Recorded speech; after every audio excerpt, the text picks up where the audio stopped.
Huku familia za maafisa wa KDF waliouawa nchini Somalia wakiendelea kuomboleza vifo vya wapendo wao, Rais wa Somalia Hassan Sheikh Mahmud katika mahojiano na runinga moja nchini humo amesema kuwa zaidi ya wanajeshi 180 wa Kenya waliuawa kufuatia mashambulizi la Al-Shabaab katika kambi ya wanajeshi wa Kenya eneo la El Ade. Markii 180 iyo jarjar ama 200 in ku dhow oo wiil.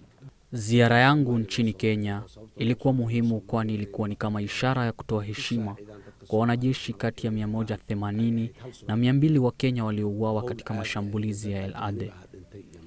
Wanajeshi wa Kenya wana umuhimu mkubwa katika nchi ya Somalia kwa kuwa wanaimarisha usalama katika nchi hii kila uchao.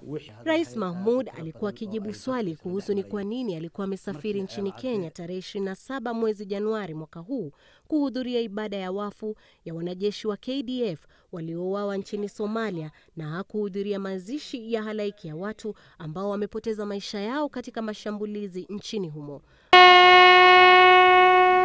Matamshi ya Rais Sheikh Mahmud yakijiri wakati ambapo swala la idadi ya wanajeshi waliouawa nchini Somalia likizua mjadala na maswali chungu nzima.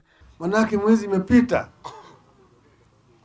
Kama kuna wengine ambao wamepotea isemekane, wengine wamepotea, lakini hawa walikuwa watu wangapi katika hiyo kambi?